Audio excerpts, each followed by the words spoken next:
Algo pasa, no me acuerdo. Algo falla, algo anda mal.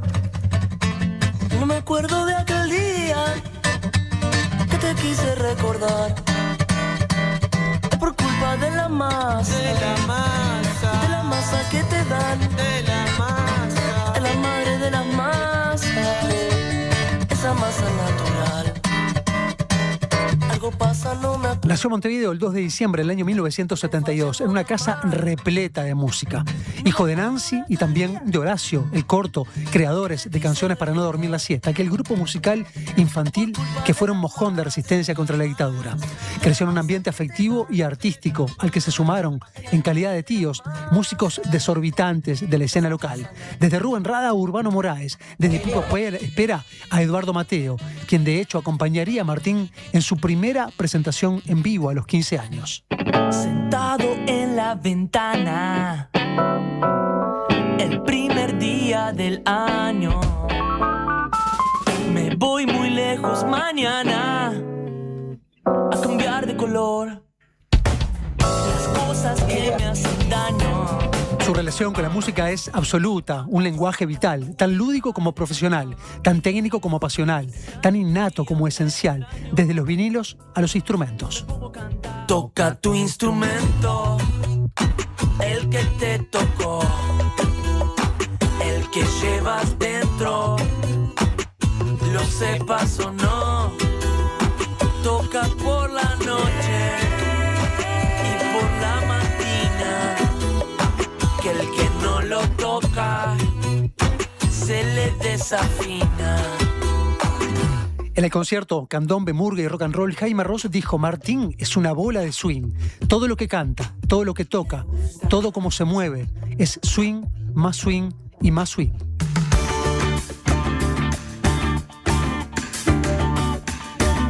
La página de agenda, en el lugar de siempre.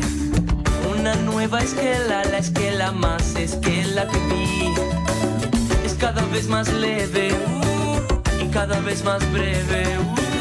Es una esquela en blanco, la esquela más en blanco que vi. Hace también 3 décadas, en 1996, editó su primer disco, Llévenle, y 3 años más tarde publicó el sucesor, Plácido Domingo. Hace 20 años, instalado en España, grabó El Evangelio según mi jardinero, por el que recibiría el premio Graffiti como mejor solista del año y del que celebra ahora 2 décadas.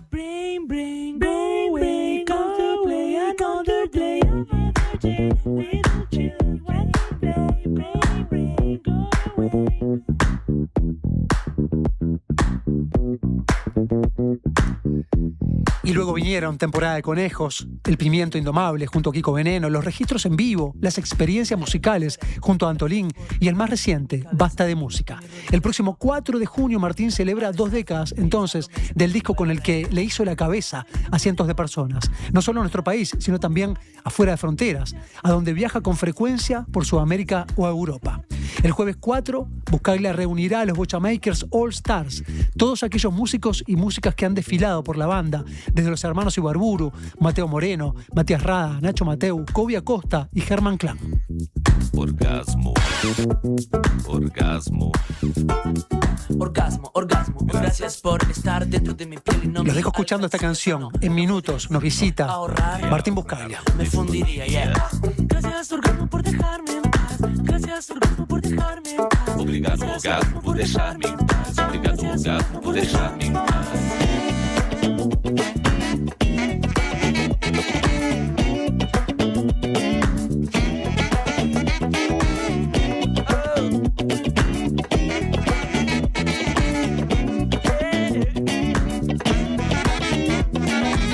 Envidia, envidia, operas la radio del pueblo fantasma y esa frecuencia no logro escuchar. Mis pies son de viento, mi mente de ámbar.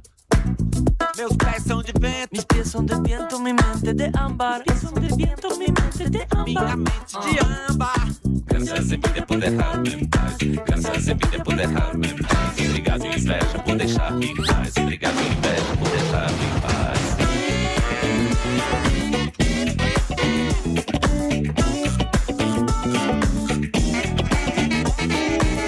Sofía, gracias por estar lejos de mi vida y no acá en mi alcoba. Si no, no podría.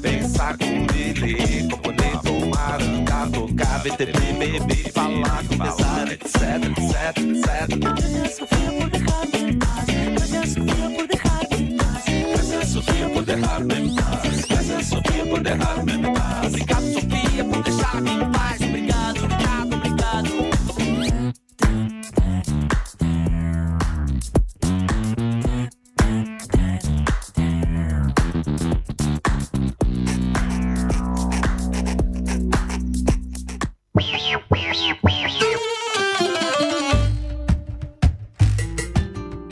El cruzar la encrucijada exige concentración. El cruzar la encrucijada exige concentración. Si mi cicatriz hablara, contaría su versión. Si mi cicatriz hablara, contaría su versión. Nada más conozco un modo, ante la duda todo. ¿Qué le vas a hacer si sos un niño vudú? Asúmelo. Nada más. Y ahora sí, con este ante la duda todo, tenemos aquí al señor Martín Buscaglia. Es un placer, Martín, recibirte por acá. Lo mismo digo, compañero, un placer estar acá. Qué lindo suena este disco, ¿eh? Loco, Con yo el paso estoy del tiempo, volviendo incluso. a escucharlo ahora, no como creo que hace la mayoría de mis colegas, no solés No sos de escuchar tu mucho música escuchar. a menos que alguien lo ponga en una casa. Pero ahora como estamos, hay muchos temas de acá que los toco siempre, pero otros que no toco hace pila.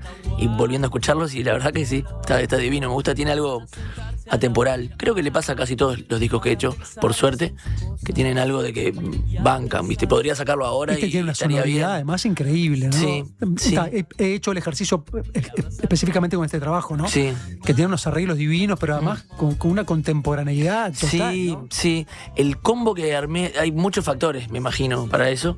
El tridente del disco fuimos Nico Ibarburu, yo y Campi Campón, un sonidista en ese momento español que luego se transformó en productor y ahora ha ganado Grammys y todo, pero este trabajo fue el primer disco que el loco grabó. Qué lindo, digamos. Sí, era un amigo, sonidista de una banda de percu, que cuando se enteró de que yo iba a grabar un disco en un home studio y que venía desde Uruguay un amigo capo como es Nico, dijo, "Oh, yo tengo unos micrófonos buenos y que si quieren los ayudo".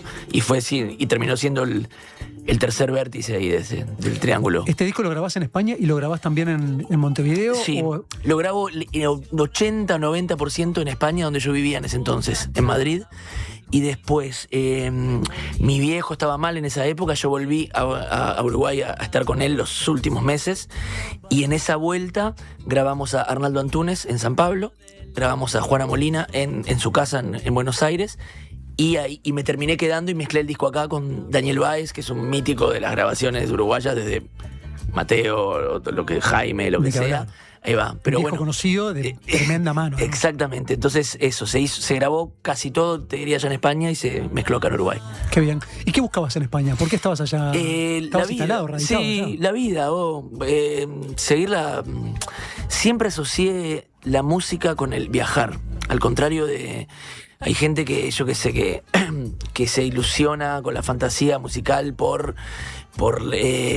tocar en un estadio, o por hacer un solo de guitarra tremendo, o por conocer a algún héroe particular. Yo desde muy chico como que lo asocié con el andar por el mundo.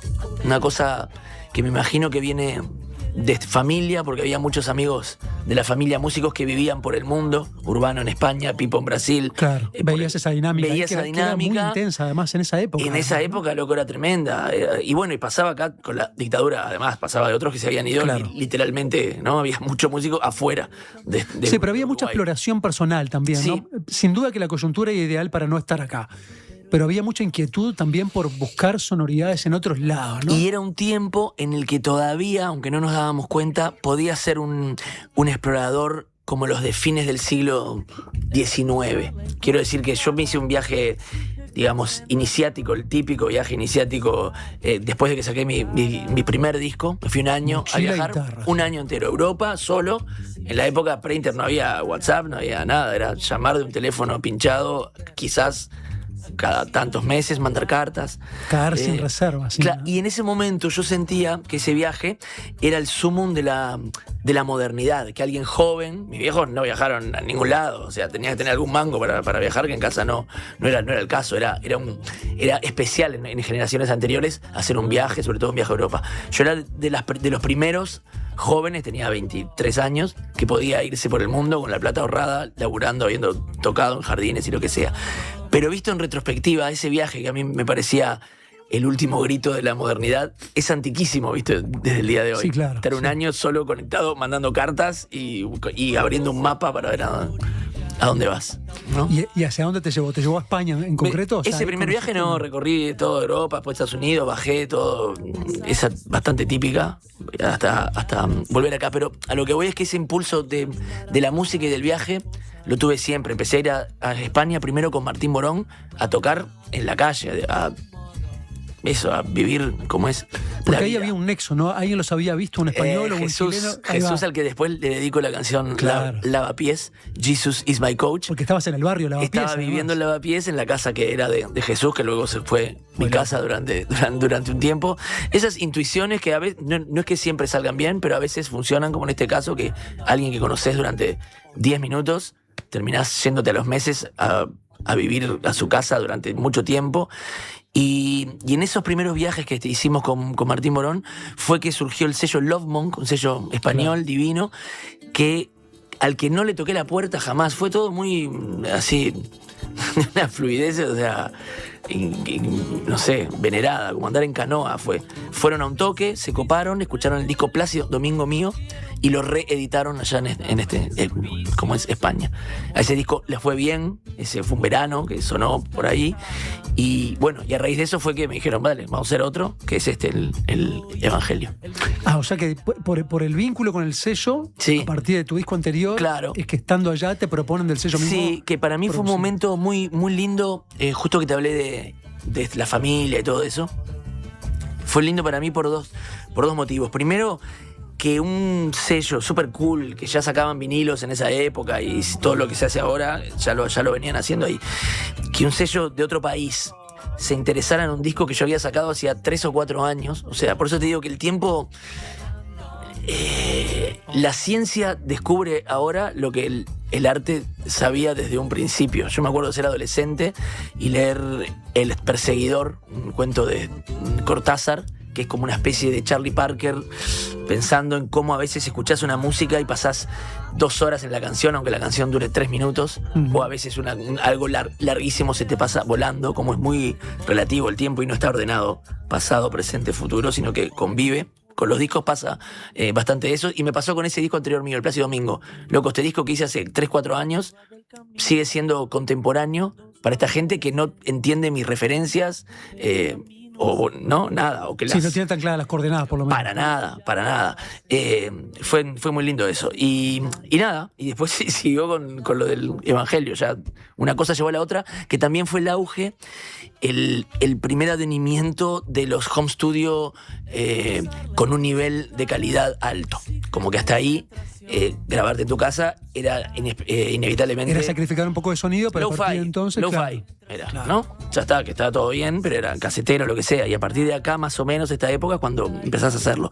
Y yo ahí siento que tomé la experiencia de mis 2 discos anteriores, que fueron muy diferentes en el sentido de cómo fueron grabados. Que el Chevenlet yo tenía 22 años, que no son los 22 años de un músico de ahora. Son 22 años sin una compu.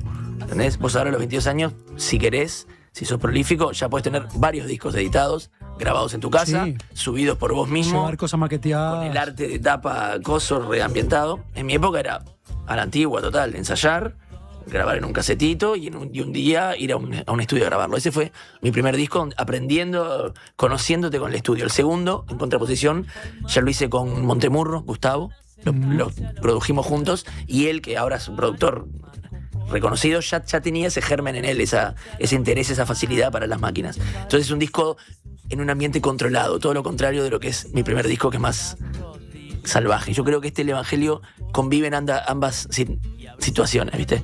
¿Y acá supervisaste? ¿Estuviste muy arriba de la Estuve grabación, de la mezcla, de todo? muy arriba, pero ya con las decisiones de, por ejemplo, tocar yo todos los bajos, como había hecho en mi primer disco, que no lo hice en el segundo, que Nico Ibarburu tocase otros instrumentos que no fueran la Todos los guitarra. bajos de este son todos tuyos. Claro, exactamente. Hay unas líneas de bajo tremendas. Hay unas buenas líneas de bajo, Hoy sí, lo sí. mirábamos con Ale, sí, hay unas líneas Sí, increíbles. qué bueno. Lo que yo arranqué como bajista. Arranqué, siempre me interesaron los instrumentos en general, pero las primeras bandas que integré fueron 3. Fue la de Popo Romano, que armó su primer proyecto solista, se llamaba Bajos Instintos, y ahí éramos Popo, Walter Venencio y yo en los bajos. Wow. Y tocaba Pitufo, Nego, Miguel Romano, Nego, no sé si Nico Arnicho, no me acuerdo, eran unos divinos todos, era eso, percus y bajos nada más. Esa fue la primera banda que tuve. Después, en esa época, tocaba con el Tunda Prada, gran ilustrador y dibujante, pero que es un músico originalísimo y en eso uruguayísimo. Tocaba en la banda de él. Y con Samantha Navarro, que arrancaba a tocar, no había grabado ni su primer disco. Yo toco en ese primer disco. Esos fueron mis primeros piques como bajista. 90, principios de Sí, los 90. principio de los 90, exactamente. Primer mitad de los 90. O sea que el bajo, si lo escuchás en el Evangelio, está mezclado bastante fuerte. En general en todos mis discos, pero Está arriba. está como ahí presente, ¿viste? Qué bien, vos. Me sorprendiste. Desde entonces seguiste manteniendo ese vínculo de viaje, o sea, esa inquietud de llevar la música afuera o de vos estar afuera. Sí, hay una novedad que te da el no estar en el barrio de toda la vida, ¿viste? En ir a otra panadería, en doblar la esquina y perderte un poquito. Hay algo que es inspirador, básicamente. ¿Pero tiene que ver con arrastrar tu carrera artística o no tanto? No, para nada. Nunca supe arrastrarla Es más vivencial, hacerla más. crecer hacia algún lado. Decís, vos Sí. no tengo ni idea. No, en ese sentido son como semillas que tiro al tuntum y alguna brota y otra no. Y yo sigo caminando. O sea, no tengo ningún jardín que riegue así con un objetivo. Lo que sí me gusta es que cada disco intentar hacerlo en el mayor control de mis posibilidades y mis dotes sean cuales sean, ¿entendés? Entonces todos los discos que he hecho son lo más power que yo podía hacer en ese momento, basado en los intereses y obsesiones que tenía en ese momento. Por eso me gustan todos, y los discos que me gustan de otra gente son en los que intuyo eso también, que es alguien que está haciéndolo no tanto con un plan de carrera o de, ¿viste? O para el afuera, no tanto siendo un algoritmo para los demás, como queriendo hacer lo que los otros quieren, sino realmente siendo lo más él posible.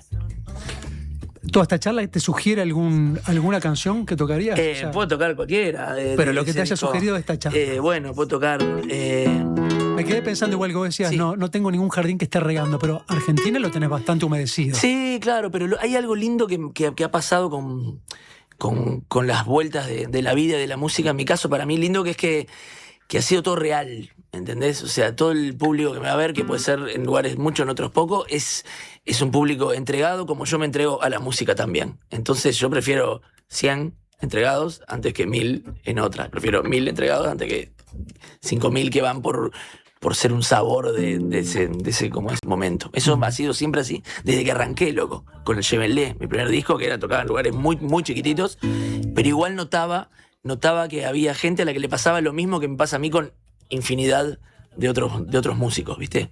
Esa conexión la percibí de una. Tenés un montón de violas en tu casa, de hecho sé que tenés una de Mateo ahí colgada. Es al lado del verdad, piano. es verdad. Pero contame previamente de esta. Esta me la regaló Kiko Veneno, o sea que tiene su historia también. Yo tocaba, de hecho ahora estoy volviendo a tocar con un guitarrón, una guitarra que estaba en casa de toda la vida, una Orozco, que es una marca muy habitual, y que está toda guasqueada mal. Esta ya tiene sus marquitas, pero la otra tiene mi edad, tiene 53 años la otra guitarra. Y cuando empezamos a hacer cosas con el Kiko, en un momento cae con una guitarra y me dice, vos tomá, ya está, no puedes tocar más con esa. Qué lindo. Esta es de un luthier allá de Cádiz, Valeriano Bernal, está divina también. Pero la otra también me gusta, ¿eh? La otra más No la guerrera, abandonás. sí, también tiene. Bueno, Tiene cargada su de mojo. historia también. Ahí va. Bueno, toco algunas de las que hice con Kiko. ¿Está Sí, bien? ¿no? Sí, Bueno, perfecto. ¿no? Iba a tocar el Evangelio, pero ya que hablamos de Kiko, esta se llama Sagrado Salado. No, voy a tocar otra.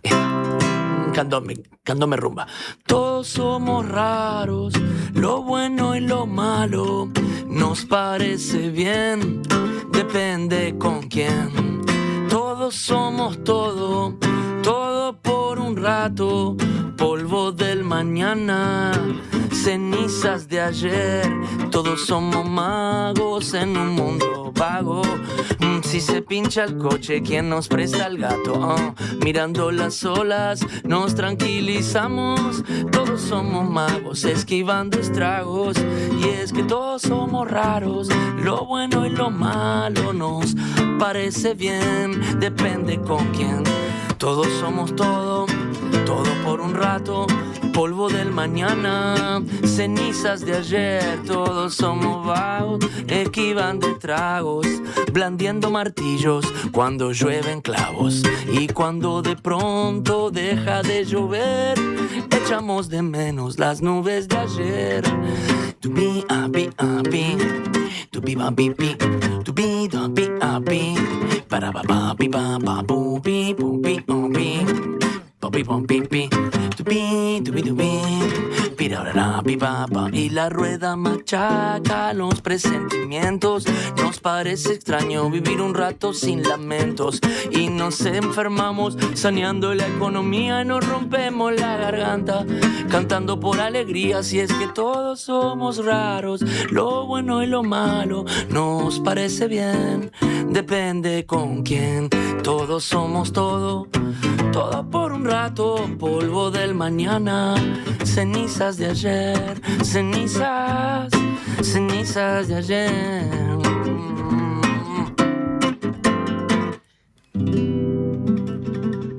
Vamos. Ahí va.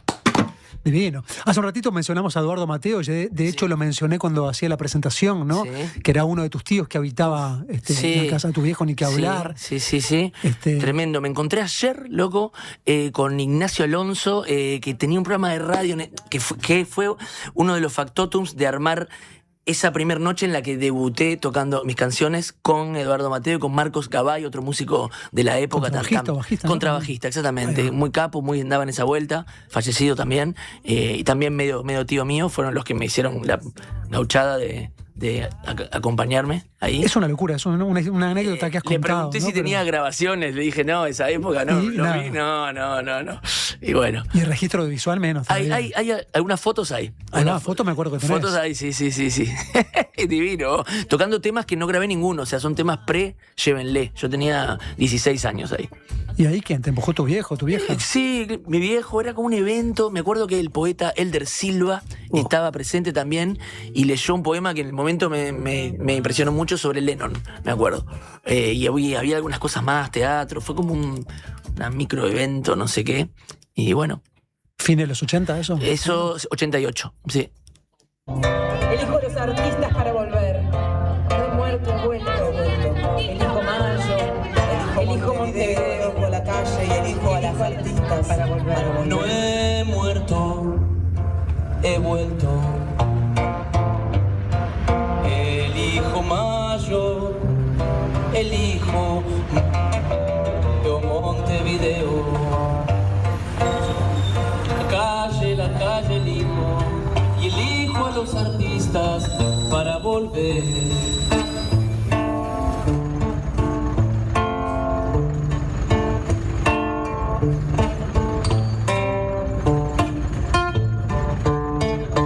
Ahí tenemos un fragmentito de este Irrumpes el mar, ¿no? Esta Sí, que intervención estamos haciendo estos poética, días. musical. Muy emocionante, loco. Nos emocionamos siempre, se llora siempre, la gente y nosotros, y al mismo tiempo tiene mucha luz. O sea, no es una más allá de que la temática es terrible y que es terrible ver que tienen que ir a verla. Mañana es el último día. Sí, porque no es lo mismo ver fragmentitos. No, para en nada, las es un redes combo, que dura 20 encontrarse en la minutos calle. y está construida en su mayor parte con textos de Es el mar, discursos de él, cartas que le escribía a su hija que estaba en Cana, ¿tá? Y lo que es espantoso es que muchos de los discursos que el loco da sigue siendo vigente al día de hoy. O sea, es una tristeza que eso sí, que siga siendo vigente, las mismas reivindicaciones, ¿no? Vigentes y al mismo tiempo te da una añoranza, que eso me parece que pasa en la política hoy, que se ha deshilachado ese vínculo que había con la gente. Entonces ahora hasta extrañás a políticos que detestabas.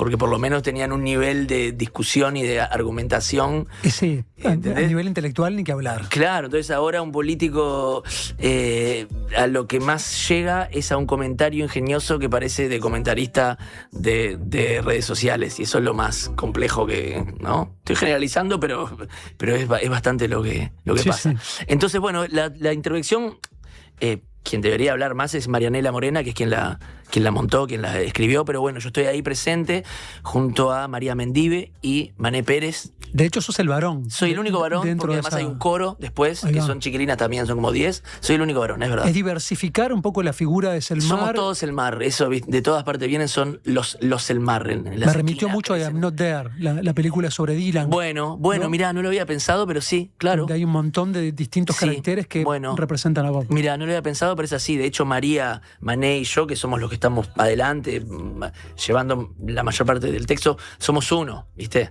Claro. Somos uno. Es Y que- tremendo. y que no lo tiene que ver pasa. con el parecido físico ni mucho menos. No, para O sea, nada. la representación es para otra nada. cosa. No, el teatro es algo que particularmente me emociona mucho, me interesa mucho, tiene muchas similitudes con la música, lo de algo que sucede, y aunque, como en estas intervenciones, ya vamos 8, y aunque digamos el mismo texto, ninguna es igual a otra. Eso te Venís pasa. muy de ahí, ¿no? Es media tu matriz también. Bueno, ¿no? yo crecí, la verdad que de mis mayores influencias siempre me hablan de canciones para no dormir la siesta, de Mateo, todo eso. Me encanta conversar de eso, nunca me molestó ni me pesó. Y de hecho, enganchando con el Evangelio, algo lindo que me empezó a pasar cuando empecé a tocar más afuera, en España con el Evangelio y en Argentina, Tomaba distancia de eso. la gente no tenía ni idea de ese linaje, ¿entendés? Que tenía yo. Era precioso también eso, y era yo el que contaba, en vez de yo responder siempre esa pregunta, era yo el que decía, no, ¿de dónde venís? Ah, bueno, bla, bla, bla, entre otras cosas, vengo de todo esto. Pero te decía que en mi crianza y en mi formación como que fue decantando a ser músico, antes escribía, no sé, era con el arte, pero no. El teatro es crucial. Yo tengo infinitos recuerdos de ensayos. El teatro es muy mágico para un chiquilín, ¿viste? Es un castillo de madera, con pasadizos, ¿viste? Con el lugar donde hacen las escenografías, con el camarín, con arriba el de las luces, ¿viste? Con los ensayos que en general un texto. Por eso te digo que la intervención hay que ir a verla. El teatro no puedes hacer skip como un tema, una canción y decir, este género es el mío, este no me va. El texto es algo muy abstracto, si se quiere, ¿viste? Que depende de la interpretación del director, de los actores. Tengo mucho recuerdo de esa bohemia que tiene asociada al teatro también, ¿viste? En general los actores laburan de otra cosa, entonces ensayan de noche, entonces salen y se van a un boliche a seguir discutiendo eso que hasta ahí son solo palabras Totalmente. en un papel. Y tiene una magia increíble, ¿no? Eso cuando de empecé a ensayar tocar, con la luz de obra. Eso, loco. Y cuando apagás Bueno, y prenden los focos. todo eso me fui dando cuenta con los años. No es una reflexión que la tengo desde siempre. Los años de viajar, de tocar y de ir viendo las equivalencias que tiene tocar en vivo. En mi caso, por ser músico uruguayo, tocar en vivo en muchos formatos. No solo con los Bochamakers como voy a hacer ahora, sino en un trío, cuarteto, dúo, solo. Y bueno, hay una impronta de cómo subirse al escenario, cómo manejar ahí esa situación que para mí tiene mucho que ver con el teatro y con mi vivencia teatral en la infancia y en la adolescencia. Lo mencionamos, ya te pregunto, así ya lo dejo en el cajón de los abordados, ¿no? El año pasado se cumplieron 50 años de Canciones para no dormir la siesta. Es un proyecto que nació con una pata teatral muy fuerte, con un vínculo musical ineludible. Han pasado las más grandes leyendas de la música, han pasado por ahí. Jaime Ross, Gale Mire, o sea, un nombre, además de los más conocidos. Choncho, Bonaldi. El Choncho Lazaroff, claro, además de todos los que la gente más conoce. Sin duda, claro. Increíble. No, ha sido un semillero hermosísimo, alucinante. la verdad. Pero además pudieron decir, pudieron transmitir, pudieron generar expectativa en un momento donde no les sabía. Loco, ¿no? se une con lo de Irrumpes el Mar y con algo que me pasó hoy, más tristón, pero está. Hay una cosa que yo siempre cuento, que Canciones en un momento dado hacía sus funciones para niños, que eran muy populares, y era en la época en que se tocaban en los teatros. ¿Tá? Ellos empezaron en el Galpón y después hicieron muchas temporadas en el Circular. Y en el Circular hubo algunas temporadas en que hacían también función trasnoche. ¿Tá? Función trasnoche, o sea, solo para adultos, y en la cual no cambiaban ni un ápice del texto ni del repertorio que habían hecho ese mismo día a las 2 de la tarde. Pero todo significaba otra cosa. Eso es emocionantísimo. Y me pasó hoy que estas intervenciones se hacen en la ciudad, en lugares todos muy, muy potentes. Esa que veíamos era la explanada de la En la explanada, universidad. que mañana la última es ahí, en la explanada, en las escalinatas. Eso era la apertura, de derecho. ¿no? Esa es la apertura, sí, pero la hicimos en la Plaza Matriz, la hicimos en la Plaza Cagancha, la hicimos en Punta Carretas, que es un shopping, pero era una cárcel, ¿no? Con mucho preso político ahí también. Y hoy que la hicimos en la Plaza Cagancha, claro, estaba el circular ahí. Claro. Y me dio una emoción, no solo por el teatro, sino también de esas cosas, cómo se pierde, loco, cómo se desmigaja. La esquina, que era un bar, el bar donde se iban los actores a conversar, ahora es una casa de tatuajes, todo bien con los tatuajes. Pero enfrente, que era un cine, donde llegué a tocar y donde vi muchísimos espectáculos B.B. de música King, Jeff Beck, y películas también. Spinetta. Ahora es una iglesia, loco, me viene una cosa a decir, bueno, pero al mismo tiempo una cosa que te hace seguir, te dan más ganas de seguir proponiendo y aportando, que pueden ser cosas más puntuales y explícitas, como esto de Irrumpe, ¿no? Selmar, o cosas que parecen más etéreas, pero que para mí también influyen en la conformación de lo que somos, que es hacer discos y hacerlos lo mejor posible. ¿Viste? Eso también te cambia la vida y te enseña, no solo un discurso político. A mí me enseñó mucho más Spinetta que León Gieco, no porque no me guste, me gusta mucho más Spinetta, pero quiero decir, no porque esté mal que el loco sea más explícito, sino porque me enseñó a comportarme, a vivir, a ser quien uno es. Nombraste esa esquina, esa intersección, el circular, donde no solamente actuaron los Canciones para dormir la siesta, sino que ahí estrenaron a redoblar, ¿no? En aquel... Compartían muchos músicos Rumbo, Sin que Rumbo duda. es una banda también, me parece poco reivindicada, ¿no? Me parece que por suerte ahora hay como una búsqueda de los músicos más jóvenes, hay músicos muy investigadores de lo que pasó en Uruguay musicalmente, que es frondosísimo. A veces me enseñan, yo tengo bastante data, igual llegan y me dicen, mirá, tal tema de no sé qué. Pero Rumbo me parece que todavía no tiene un rescate, verdad, sí, y no estaba está tan buenísimo, unos valorizado. temones, loco, unos temones buenísimos. Tremendo.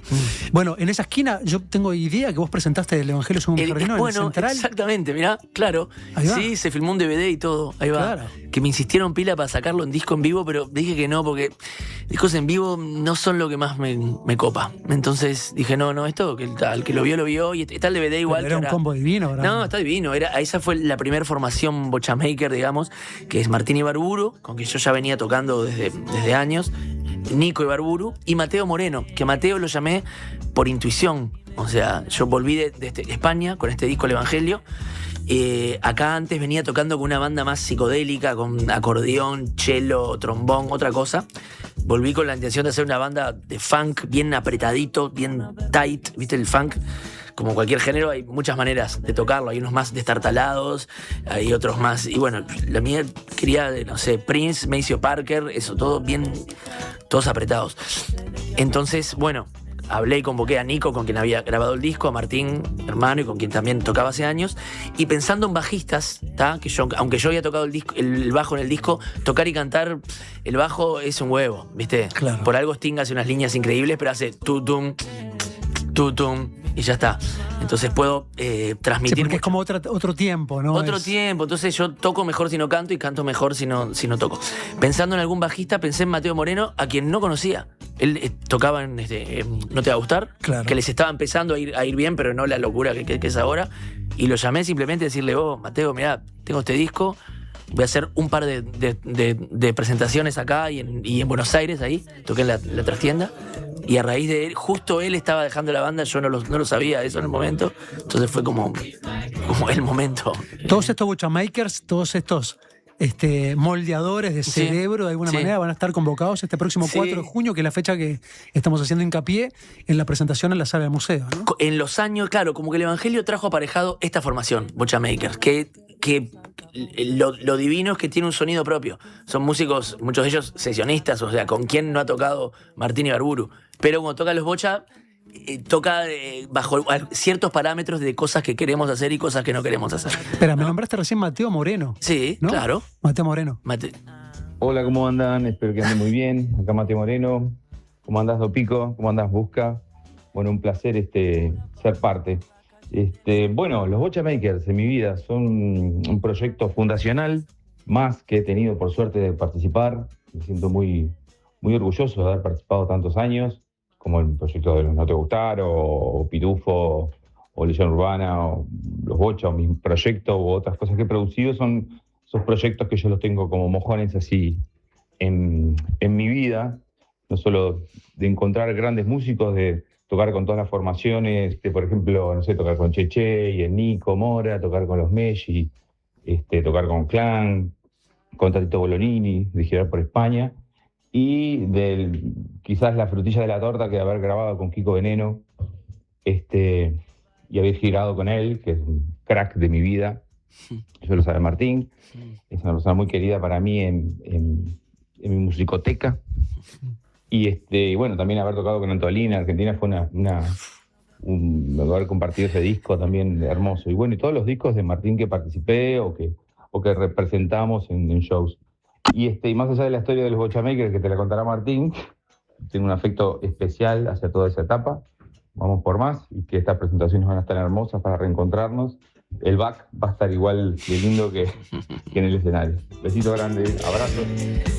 Qué bárbaro, claro, nombró a Kiko, claro, hicimos de todo. Sí, un capo, Mateo es alucinante. Mateo es el que le puso Bocha Makers a la banda. De hecho, claro, tocamos. Es muy buen nombre. Tocamos la presentación del disco. La primera vez que tocamos, antes del toque en Central, fue en el Planetario de Montevideo. Y eran 2 fechas, que era una en el Planetario, y al día siguiente hacíamos Buenos Aires, y el día siguiente Rosario. Estaba empezando a ir a tocar a Argentina recién. Eran 3 fechas seguidas. Para eso fue que lo convoqué a Mateo nada más. Después seguimos años tocando, pero...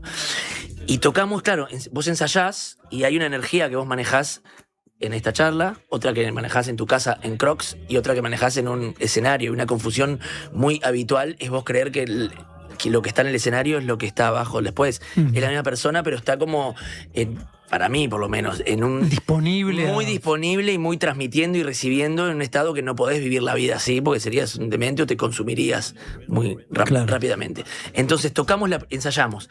Primer show en el Planetario y se acaba el concierto y ahí Mateo vio cómo era mi relación con el público y con la música y con las canciones. ¿Tá? Mi postura. Y terminó y me dijo, pero vos sos un Bocha Maker, me dijo. Como que le cayó una ficha y lo verbalizó con ese término. ¿Tá? Varios han mencionado como esa cosa evangelizadora, esa cosa profética. Al día siguiente nos vamos a Buenos Aires, a la trastienda, camarines, lleno de grafitis de las bandas que habían tocado ahí.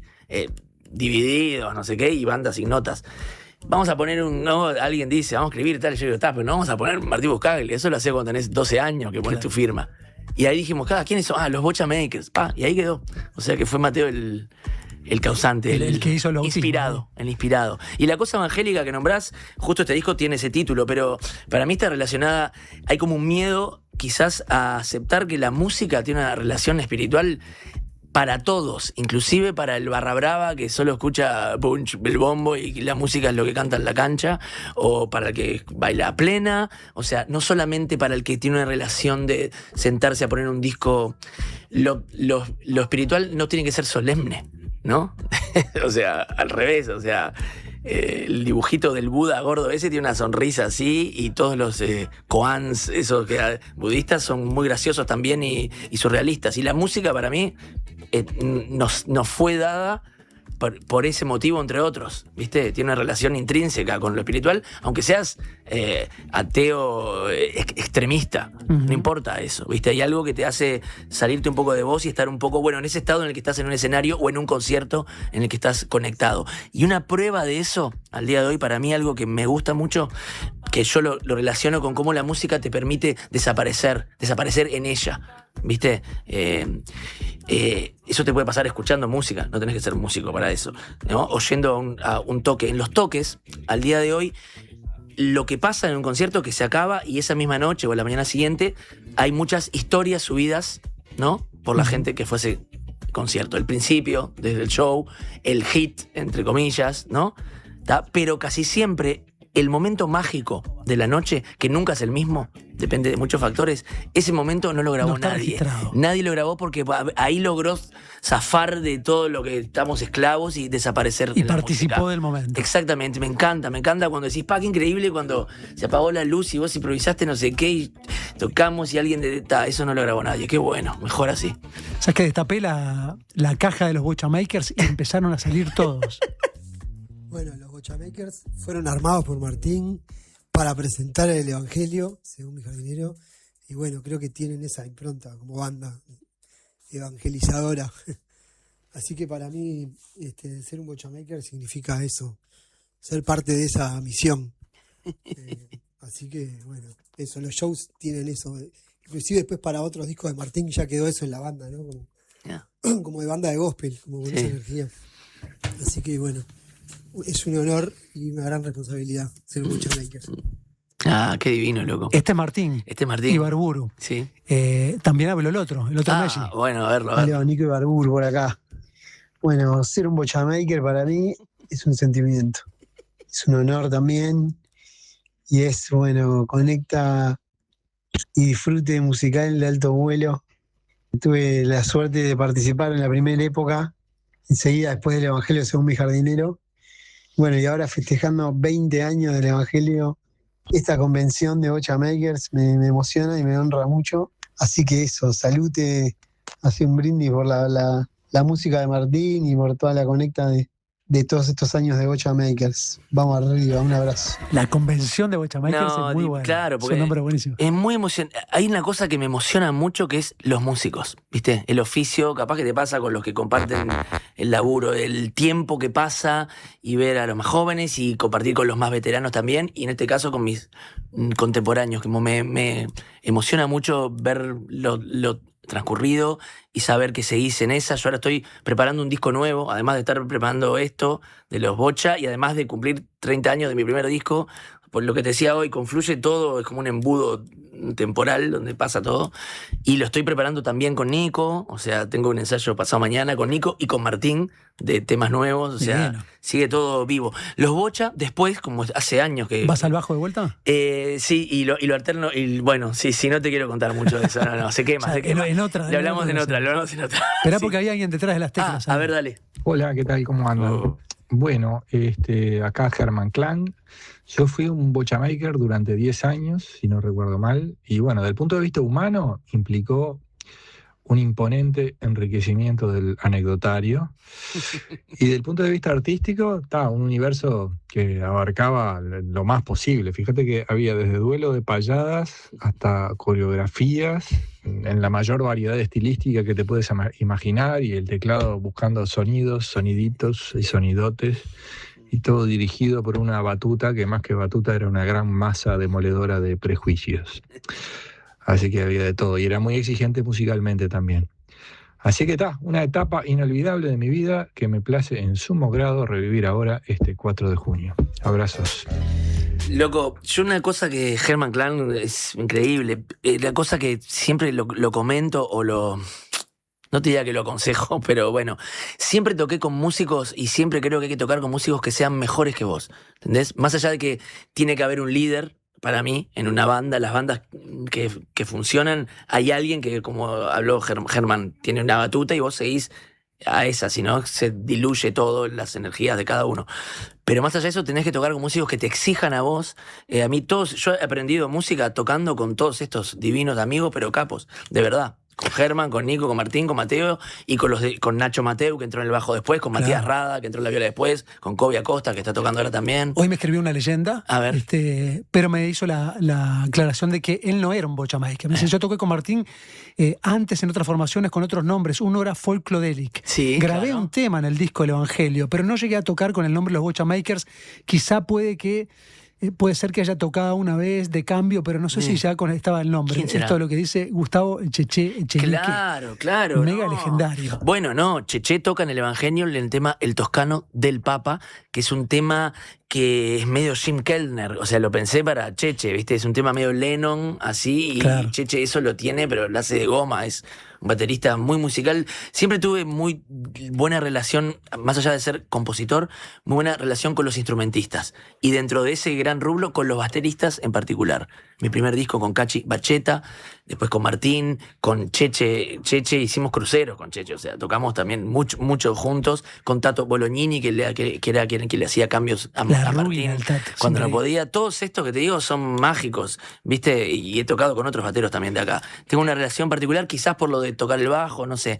Cheche es un maestro y esa banda psicodélica que te comenté antes de irme a España. La folclodélica. Ahí tocaba Cheche y varios temas que están en el Evangelio los amasamos en esa banda. A 3 o 4 temas que ya veníamos tocando en esa formación. Qué bueno, me queda el último, que es el más Benjamín de todos y es muy interesante además lo que dice. Y con esto ya estamos cerrando. No quiero dejarlo afuera porque los participé. Escuchémoslo. Hola Martín, hola Carlos. Bueno, para mí ser un bochamaker es un honor, un placer. Y en el momento que empecé a ser bochamaker fue como empezar a sentirme músico, porque yo solamente había tocado con mi padre y bueno, como es mi padre, realmente no me terminaba de sentir que era músico, sino que yo estaba tocando porque era mi padre. Y Martín fue la primera persona que me llamó a tocar. También estoy muy agradecido a Nicolás, que en ese momento no podía y fui de cambio de él, que me ayudó, me pasó todos los temas y me ayudó a preparar el show. Y bueno, y eso, y me acuerdo que fue un show en Niceto, y que aparte justo Nicolás tenía un show con Jaime Ross, que al final se le suspendió, y Nicolás podía tocar, pero bueno, me dejaron porque ya había preparado el show y me dejaron tocar.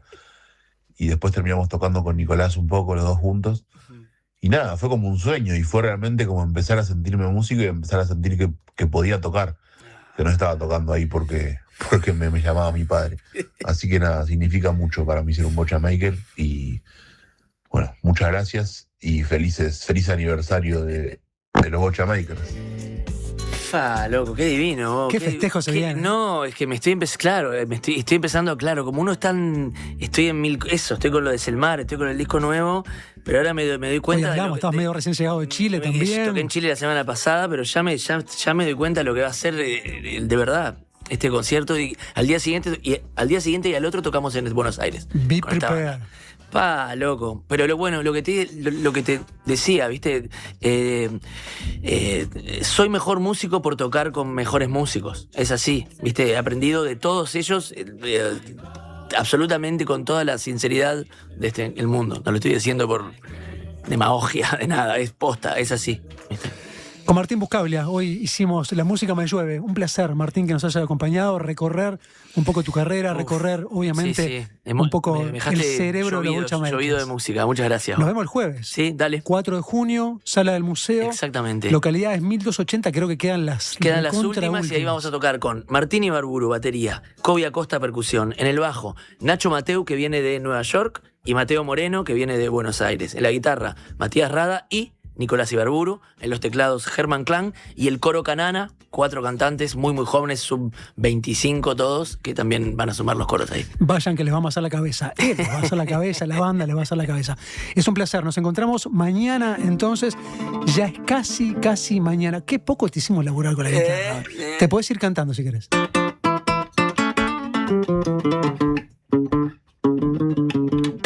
En la curva del camino, un amor yo me encontré en la curva del camino. 2 amores encontré, pero el camino seguía. La curva ya la pasé, pero el camino seguía. La curva ya la pasé. Nada más conozco un modo, ante la duda todo. ¿Qué le vas a hacer si sos un niño vudú? Mejor asúmelo. Nada más conozco un modo, ante la duda todo. ¿Qué le vas a hacer si ya apretaste el botón de random?